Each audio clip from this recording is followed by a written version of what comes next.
Fala, rapaziada, é a segunda parte desse vídeo, porque você tá ligado, né, que eu tive que conversar com o pai ali. Então é isso, rapaziada, aqui, ó. É por aqui que eu moro, lá retão, lá naquela esquinona lá. Então aqui, ó.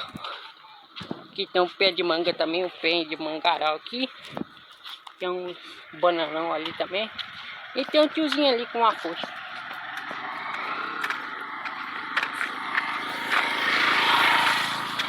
É isso, rapaziada, amanhã, mas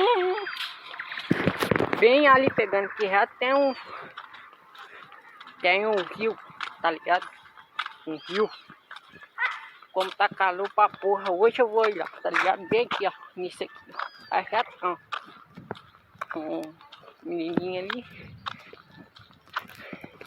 Então, rapaziada, esse aqui é o bairro onde eu moro, Jardim do Porto.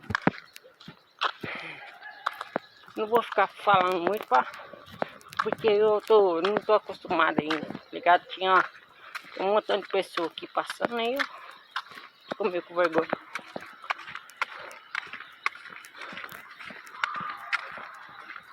Tá ligado? Ali tem um ginásio ali, pé de banana alto também.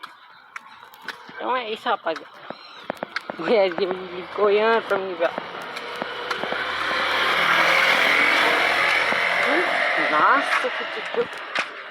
Então, rapaziada, então ontem eu vou postar o vídeo hoje, agora que eu tô chegando na casa da meu amigo que tem internet, tá ligado? Aí eu vou postar.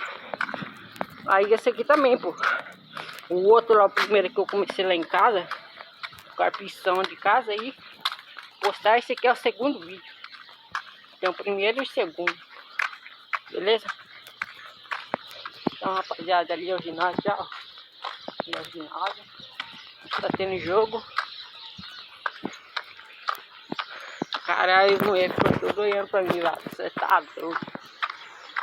Não sei porque eu sou bonitão ou estão achando que eu sou tonto.